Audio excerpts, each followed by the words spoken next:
Headlines of VTV News. Determined to build a strong party and a prosperous, democratic and civilized Vietnam.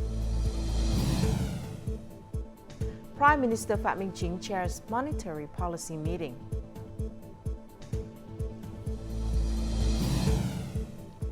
And later on in our world news, more countries and citizens advise citizens to leave Lebanon, Iran, Israel.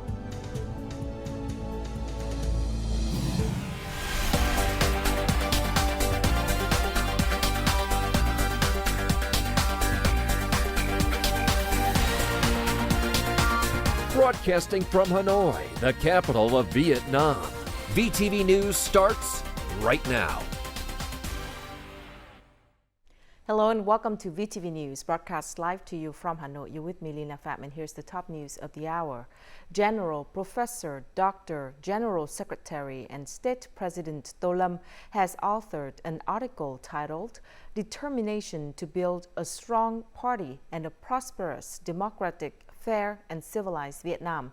In the article, he highlights that under the leadership of the Communist Party of Vietnam, President Ho Chi Minh and past general secretaries, the country has achieved remarkable progress, advancing towards socialism and aligning with global powers. The article reaffirms the guidelines, policies, and tasks for the party, people, and army moving forward.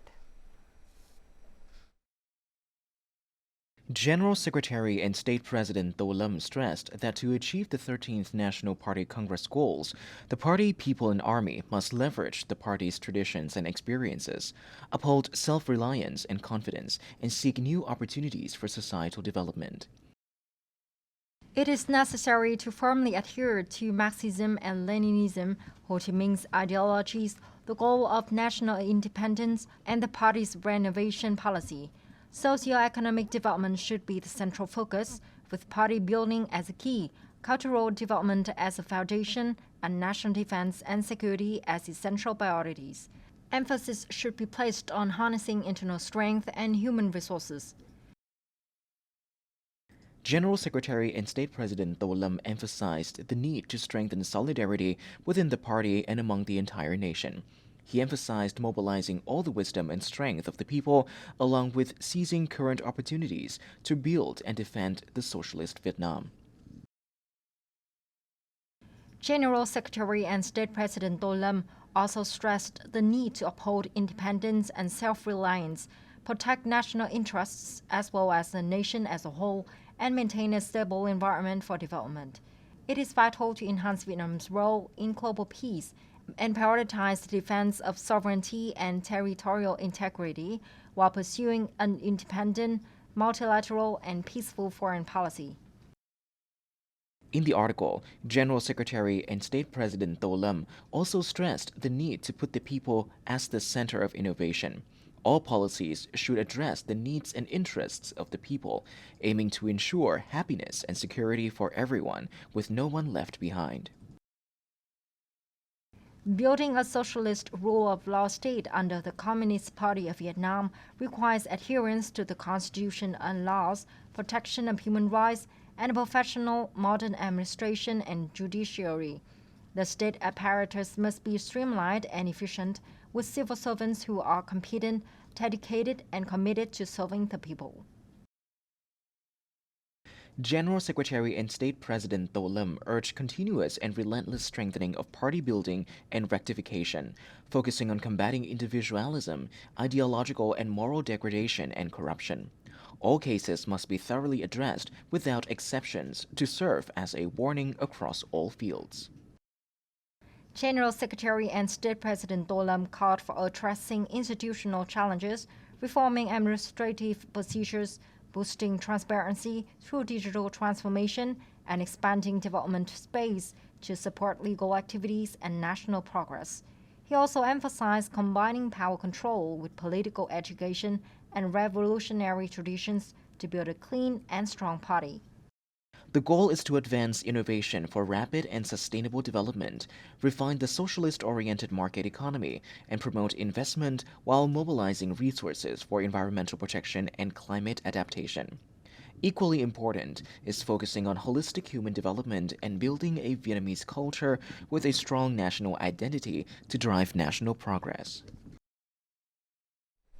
At the July government meeting chaired by Prime Minister Phạm Minh Chính, officials reported a continued positive trend in the socio-economic situation. Many sectors showed improved results in July compared to June, and the overall performance for the first 7 months of the year surpassed that of the same period in 2023. This up next. In the first 7 months of the year, industrial production grew by 8.5%. And the Purchasing Managers Index hit 54.7, its highest in nearly 6 years. Exports rose by 15.7% and imports by 18.5%, resulting in a trade surplus of about $14 billion USD.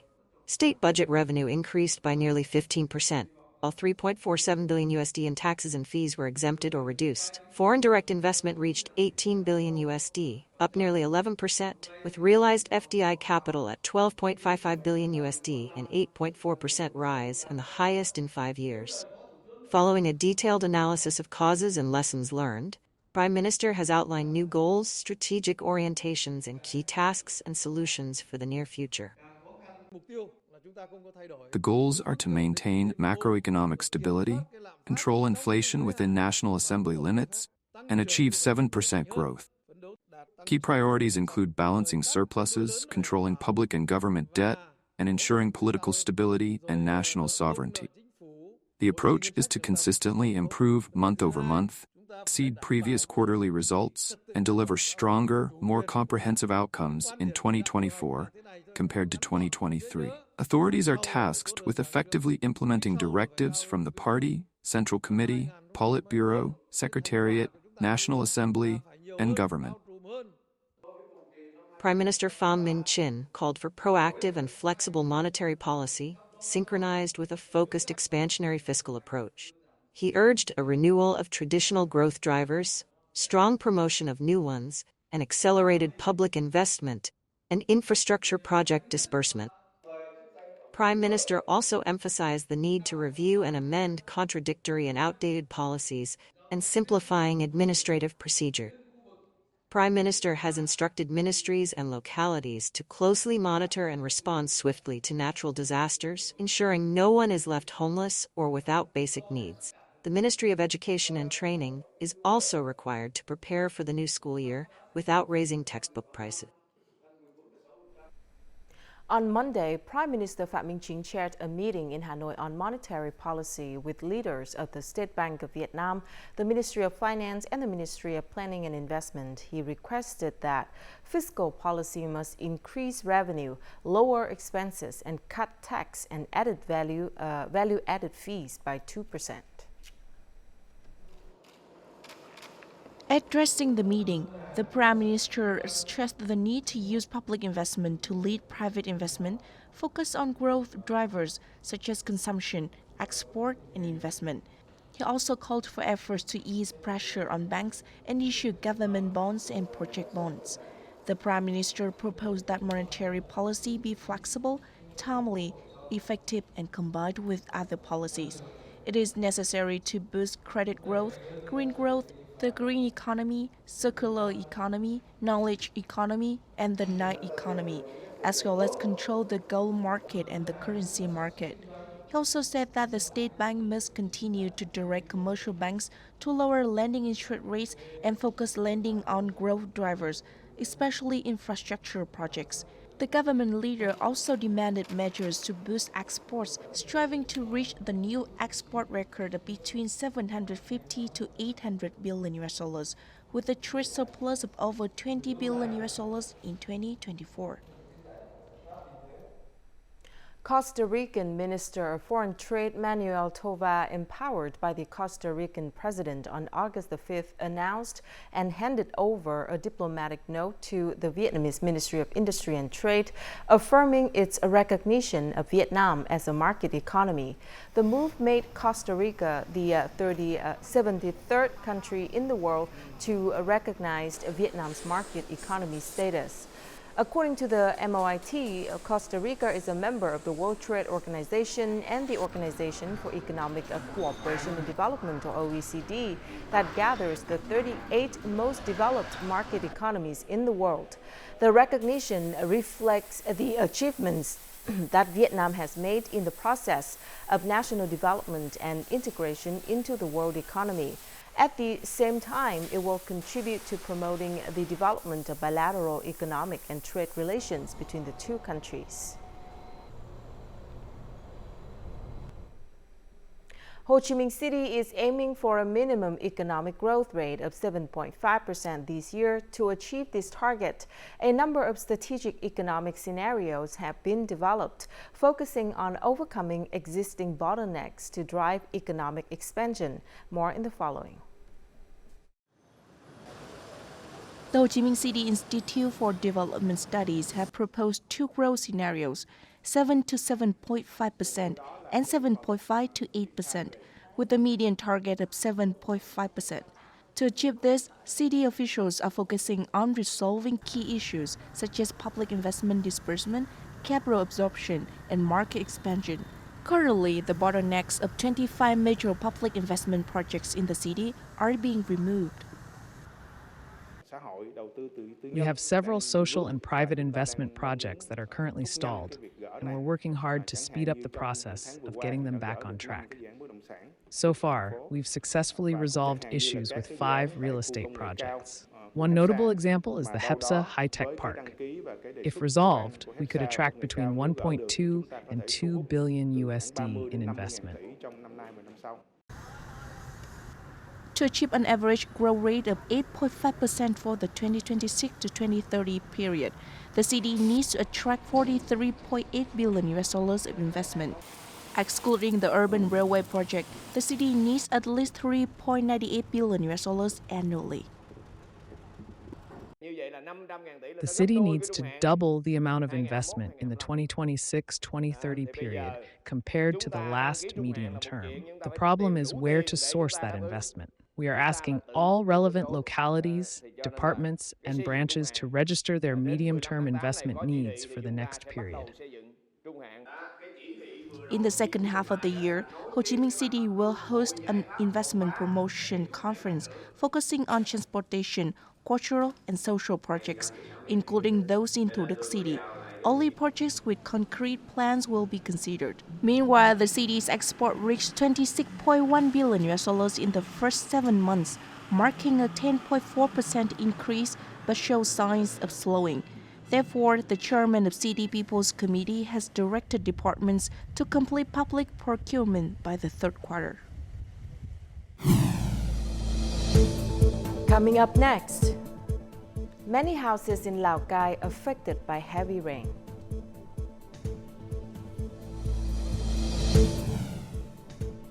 And Dazier proposing West Lake's lotus tea, making a national cultural heritage.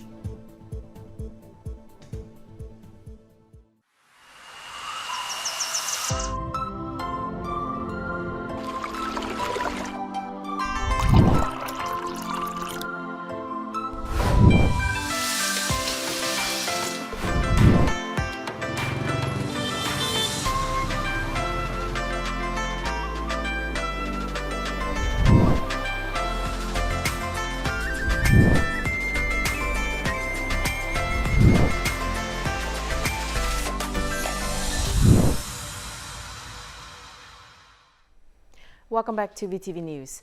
In Lào Cai province, heavy rain combined with the release of flood waters from the hydropower plant to ensure reservoir safety caused damage in many localities across the province in the early morning on Monday.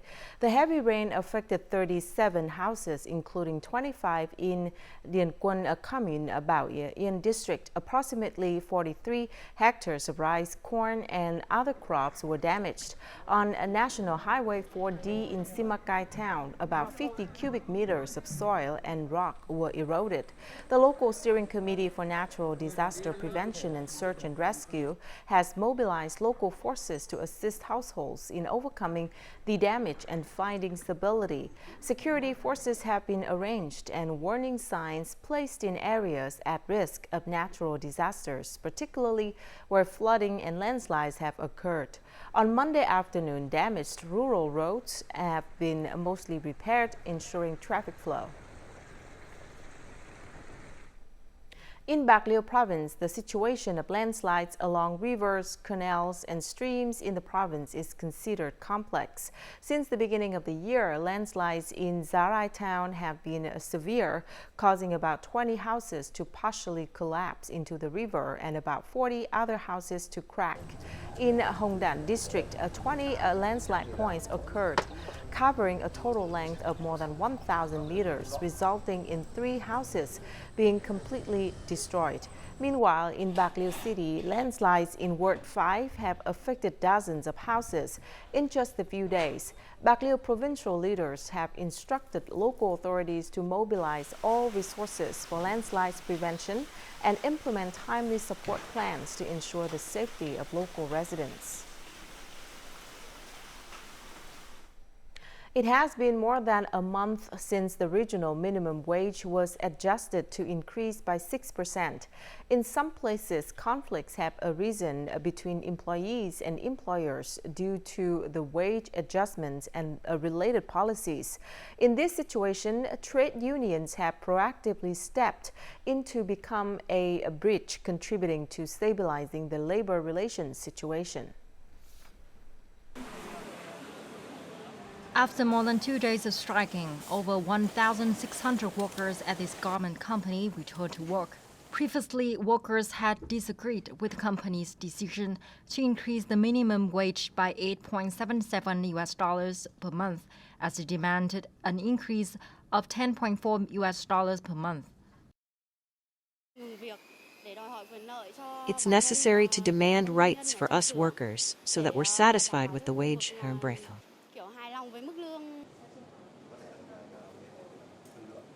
The Bắc Giang Provincial Confederation of Labor has proactively coordinated with the grassroots trade union to conduct mediation. As a result, the company agreed to increase the salary by $9.9 per month, effective from July, and kept some allowances unchanged. After some consideration, we agreed to some proposals, especially the suggestions to increase the basic salary by $9.9 per month from July onwards. The company has resolved the social insurance contribution level for employees based on their basic salary and additional allowances. In factories with many workers, the union plays an extremely important role in promptly identifying and resolving conflicts. To prevent worker strikes, enterprises need to notify employees and increase dialogue about particular policies. We've resolved issues related to wages, allowances, and working conditions. Our job is to protect and represent workers whenever enterprises face difficulties. Currently, grassroots trade unions at all levels are closely monitoring the adjustment of regional minimum wages, coordinating with employers to organize dialogues towards creating more favorable terms for workers. Hanoi has recently prepared a dossier proposing the Ministry of Culture, Sports and Tourism to recognize Westlake's craft of making lotus-scented tea as a national intangible cultural heritage listing. This will be an opportunity to preserve a rare lotus species as well as the traditional tea-making craft. Let's visit the Westlake area where artisans still preserve the quintessence of Hanoi.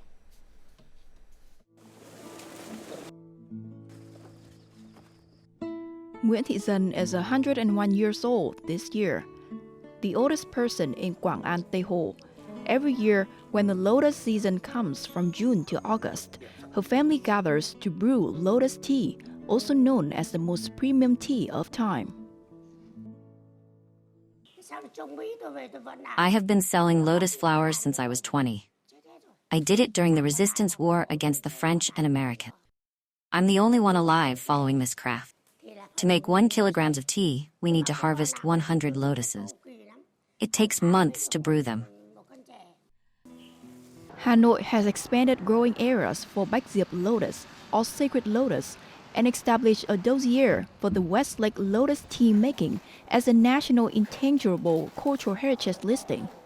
The dossier includes the value of Bạch lotus, the tea making process, as well as many pieces of historical research, interviews with artisans, and findings on the potential for conservation and development of tea making. When recognized as a national intangible cultural heritage, artisans will appreciate its values more. This is also a beautiful cultural feature in modern life. Westlake currently has 18 small lakes with about 20 hectares of water surface area that can grow lotuses. But the rapid urbanization and pollution have caused the available lotus growing area to shrink. The recognition of the whole lotus tea making as a national intangible cultural heritage contributes to preserving the traditional profession in Hanoi. Among the many types of folk music, sầm is considered the most purely Vietnamese art form. Despite its many ups and downs, more young people in Hanoi are becoming passionate about singing sầm. They are reviving sầm in unique ways and making it a professional entertainment activity in Vietnam's capital city. For many students, this is their first time experiencing sầm singing. They listen to the songs and do quizzes based on the lyrics. They also learn to play the Vietnamese two-chord fiddle and practice keeping the rhythm. I find it very interesting because I have never heard sầm singing. Parents nowadays are willing to pay for their children to enjoy and experience new activities. This sầm show has been registered to maintain a regular weekly performance schedule. This means it has begun to compete with other summer clubs. At first, parents were hesitant because they didn't know if their children would like it. But after our introduction, they became more willing to spend money on their children to try something new. Sầm singing also follows tourists on buses around Hanoi, becoming a new nighttime cultural service in the capital, while creating a stable source of income for young adults.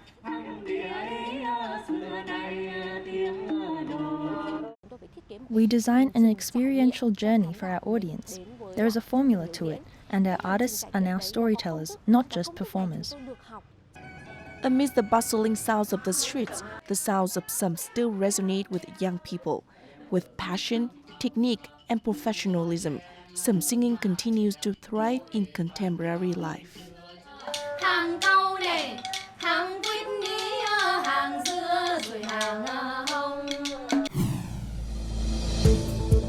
Coming up next in our world news, Bangladesh Prime Minister resigns.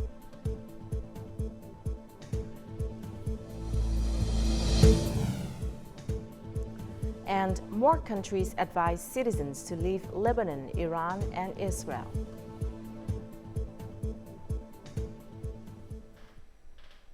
Bangladesh Prime Minister Sheikh Hasina has resigned and left the country on Monday. Bangladesh Army Chief Waqar-uz-Zaman confirmed that Hasina had resigned and an interim government would run the country temporarily. He said the army would soon meet the president to discuss the formation of an interim government. The army chief also called on people to end the ongoing violence and restore stability and order to the country.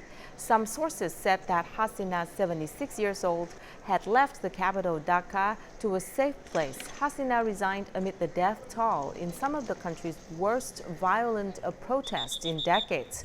On Monday alone, at least 91 people were killed and hundreds injured in clashes. The situation in the Middle East continues to escalate with warnings of retaliation from both sides. Israeli Prime Minister Benjamin Netanyahu affirmed that the country is in a multi-front war and declared its readiness to deal with all scenarios. The Israeli Prime Minister's statement made at the cabinet meeting on Monday was said to be about considering the possibility of conducting a preemptive strike against Iran if Tehran is discovered to be planning to attack Israel. Along with Israel, the U.S. said it would also deploy more warships and fighter jets to the region and prepare its forces to deal with any possible situation in the Middle East. These moves come amid a series of statements by Iran and its Lebanese ally Hezbollah, affirming that they will retaliate strongly against Israel. In the face of the worsening situation in the Middle East, many countries have advised their citizens to leave Lebanon, Iran, and Israel. The United States on Monday urged its citizens to leave Lebanon and is deploying additional military capabilities in the Middle East as a precautionary defensive measure.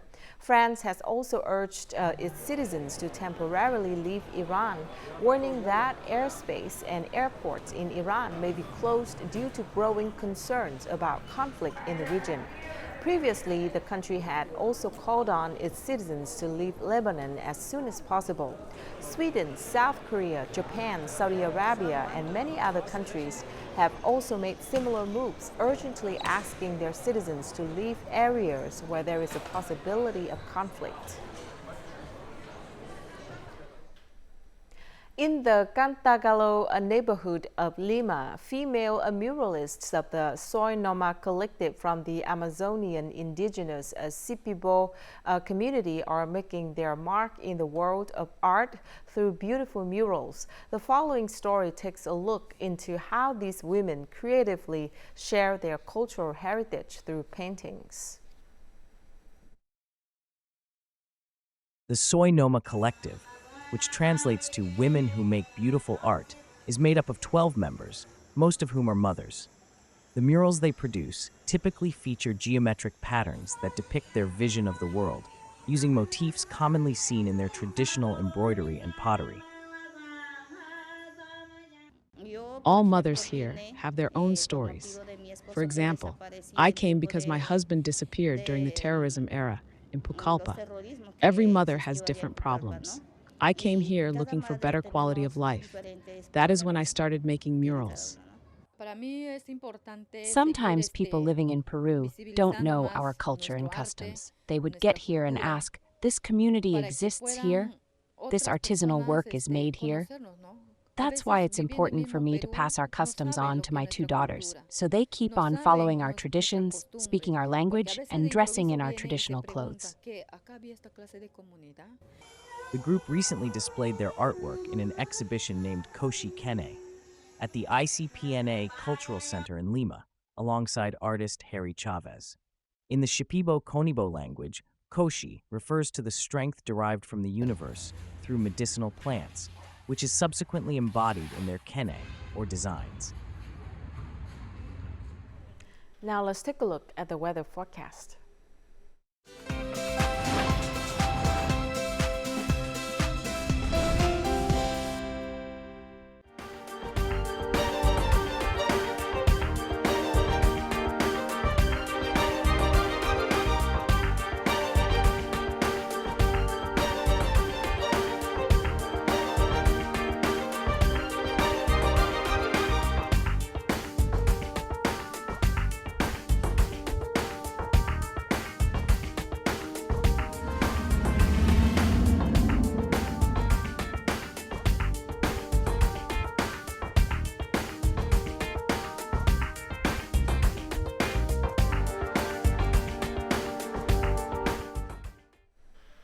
And that's it for this edition of VTV News. Thank you very much for watching. To rewatch our program, you can download VTVgo from App Store or Google Play, or tune in our YouTube channel at youtube.com/VTV4Go.